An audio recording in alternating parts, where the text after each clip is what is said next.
Il y a quelques années, ça fait plusieurs quinquennats, à ma grande surprise, j'avais été contacté par l'Institut de France, qui regroupe plusieurs académies, dont l'Académie des sciences morales et politiques, pour leur indiquer pourquoi est-ce que nous quitterions la dépendance au pétrole et aux hydrocarbures pour tomber dans une autre dépendance qui était celle des métaux. Je n'ai pas été surpris par le fait que tous ces académiciens aient rapidement compris le problème, car bien qu'ils étaient âgés, ils sont tous expérimentés et largement dépolitisés. Ce que j'ai entendu aujourd'hui me renforce dans les conclusions que je leur avais données à l'époque. Et ces conclusions de l'époque sont encore plus percutantes compte tenu de tout ce que j'ai pu entendre. Le problème que je leur exposais déjà à l'époque, c'était bien entendu de limiter les volumes de gaz à effet de serre annuels qui sont renvoyés dans l'atmosphère. Et puis, l'objectif de 2 degrés nous a été indiqué beaucoup plus tard, il y a quelques années, par rapport à ce que je leur avais dit, d'une part. Et puis, d'autre part, l'autre facette du problème, c'est que contrairement à ce qui a été dit tout à l'heure, quelqu'un nous a dit les ressources naturelles, le vent et le soleil, sont gratuites et c'est ce qui fait l'électricité. C'est totalement faux. Le vent et le soleil, ça souffle ou ça brille, mais ce qui fait l'électricité à partir du vent et du soleil, ce sont les métaux qui sont utilisés dans les panneaux solaires ou dans les éoliennes. Sans métaux, il n'y a pas d'électricité. Et pour illustrer ces deux facettes, je reprendrai ce qui a été dit tout à l'heure d'ailleurs sur l'électrification solaire de l'Afrique par une start-up française qui nous a décrit ce qu'elle comptait faire dans l'Afrique de l'Ouest, ce qui est déjà fait, comme elle le disait, dans l'Afrique de l'Est. C'est très bien, ça permet d'abord d'éviter l'exode rural et puis surtout d'éviter que l'Afrique ne sombre dans le piège du charbon. D'une part, c'est le premier exemple. Et le deuxième exemple, c'est une loi au Kenya qui est passée, qui a été mise en place cette année et qui impose un chauffe-eau solaire sur tous les bâtiments industriels, commerciaux et résidentiels urbains, sous peine d'une amende et d'une peine de prison. Donc vous voyez que ces 2 petits exemples nous indiquent que les métaux vont, plutôt la consommation de métaux dans toutes les solutions qui ont été proposées par l'industrie des énergies renouvelables ou des énergies dites climatiques qui sont le vent et solaire, cette consommation des métaux va augmenter d'une manière assez importante dans les années qui viennent. Par métaux, je n'entends pas les terres rares comme cela a été dit ce matin, c'est l'arbre qui cache la forêt. J'entends beaucoup plus le cuivre, l'aluminium, le zinc, le plomb, les métaux qui forment l'acier, c'est-à-dire le fer, le molybdène, le chrome, le manganèse, etc., mais également d'autres métaux tels que les platinoïdes utilisés dans l'hydrogène, le lithium, le cobalt, l'argent dans les centrales solaires à concentration. Et l'ensemble de la consommation de ces métaux va augmenter, d'après les derniers chiffres que l'on peut vérifier, de entre 3 et 10 fois la consommation actuelle. Prenons un autre exemple.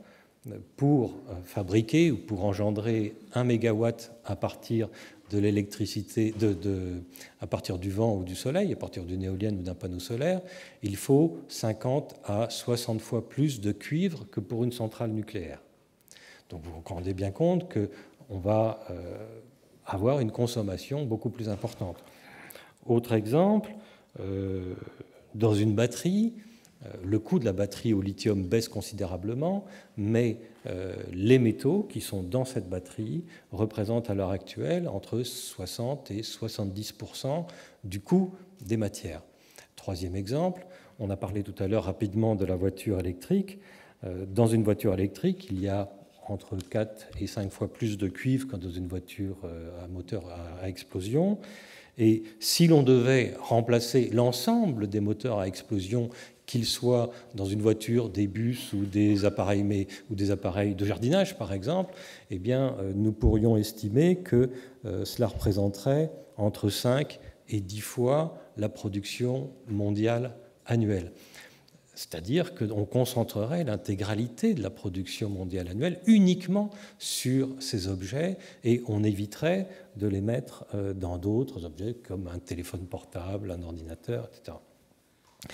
Troisième, ou plutôt dernier aspect de cette première partie, c'est l'économie circulaire et le recyclage.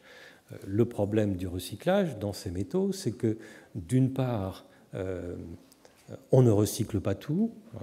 Il y a des tas de métaux qui sont perdus en cours de route, d'une part. Et puis d'autre part, le problème, c'est que dans la nature, vous avez des gisements polymétalliques. C'est-à-dire que vous avez du cuivre avec du cobalt et puis d'autres métaux.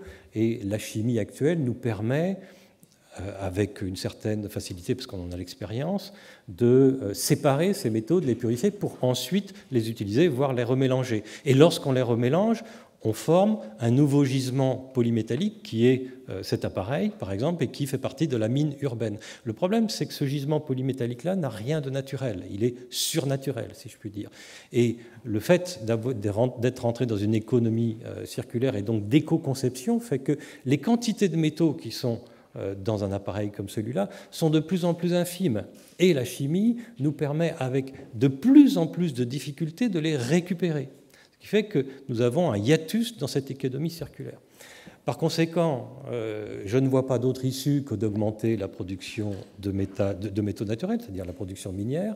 Et là, nous rencontrons trois problèmes. Un problème géologique, un problème politique, et puis un problème inflationniste. Le problème géologique, c'est que nous n'avons pas assez de gisements aujourd'hui pour produire l'ensemble de ces métaux. Et je vous répète, je ne parle pas de métaux précieux nécessairement, je ne parle pas de terres rares, mais je parle de métaux beaucoup plus communs. Premier élément. Deuxième élément, problème politique. Si nous ouvrons plus de mines, à partir de ce moment-là, nous rentrons dans des difficultés d'hégémonie que certains pays prennent sur d'autres pays. Je ne fais pas de dessin. Vous connaissez comme moi que certaines grandes sociétés nationales ont littéralement acheté des mines dans des pays producteurs, qui sont parfois en Afrique, et il y a cette présence hégémonique qui fait que l'ensemble des métaux partent vers un seul pays pour être transformés et ne vont pas autre part. Autre problème politique, là encore, c'est, je vais parler volontairement entre guillemets de problèmes liés aux droits de l'homme. Regardez ce qui se passe en ce moment sur l'ouverture d'une mine d'or en Guyane et vous aurez tout à fait compris ce qui peut se passer dans une mine de cuivre, par exemple en Indonésie, qui aujourd'hui, Freeport-McMoRan, vient de perdre la majorité du capital de cette mine au profit du gouvernement indonésien qui lui a dit « je ne veux plus de présence hégémonique dans mon pays de sociétés étrangères ». Ce qui veut dire que les sociétés minières auront peut-être plus de difficultés à investir à l'avenir dans ce type de métaux. Et puis, troisième élément, inflationniste, le marché du pétrole est entre 15 et 20 fois plus grand que le marché du cuivre et 350 à 360 fois plus grand que le marché du lithium. Donc vous voyez qu'il y a des flux spéculatifs qui vont nécessairement aller d'un marché vers un autre et qui vont largement déstabiliser les prix de ces marchés beaucoup plus petits.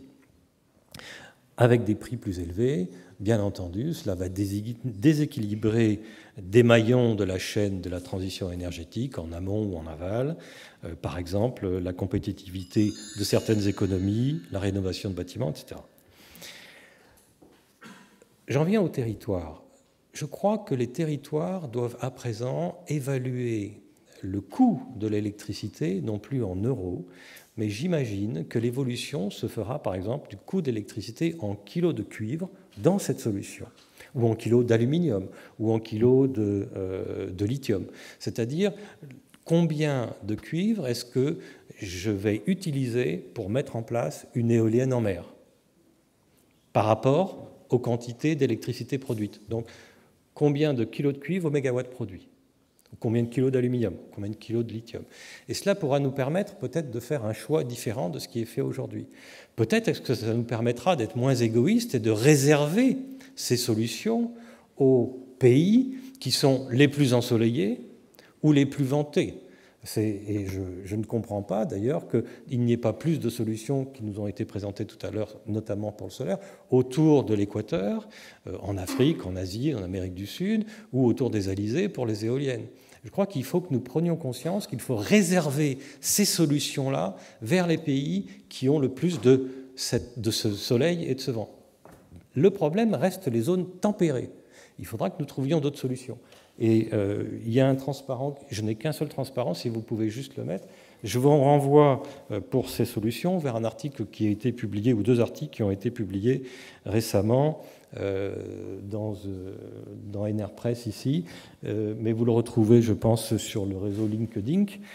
Et puis, il faut bien prendre conscience que ces solutions demandent invariablement du progrès technique et du gigantisme, et non pas de la décroissance. Donc ça, c'est quelque chose qu'il faut qu'on garde à l'esprit également. Par conséquent, lorsque je vois le désordre, d'une certaine manière, qui a été exprimé aujourd'hui sur les solutions, je me demande si nous ne devrions pas utiliser le même schéma que le GIEC, qui nous a permis de prendre conscience du réchauffement climatique. Il faudrait prendre un schéma identique, une coordination mondiale pour imaginer quelles solutions doivent être prises et où les mettre assez rapidement, sinon je crains que nous ayons en face de nous une sorte de mur qui nous empêche d'aller plus loin. Nous sommes dans une université ou plutôt une école de management, et si les professeurs ne s'emparent pas de ce type de problème parce qu'ils n'en ont pas conscience, ou simplement ce sont des éléments qui sont assez peu connus, j'encourage vivement les élèves à le faire, à s'emparer de ce type de problème, car c'est un problème qui vient pour les 20 à 30 prochaines années. En conclusion, les territoires sont tous différents, ils doivent tous avoir des transitions énergétiques différentes, il est hors de question que tout le monde ait la même. C'est une illusion d'imaginer que l'ensemble de la planète fonctionnera au vent et au soleil et au stockage électrique sans mettre en péril d'autres équilibres. Merci beaucoup. Merci beaucoup.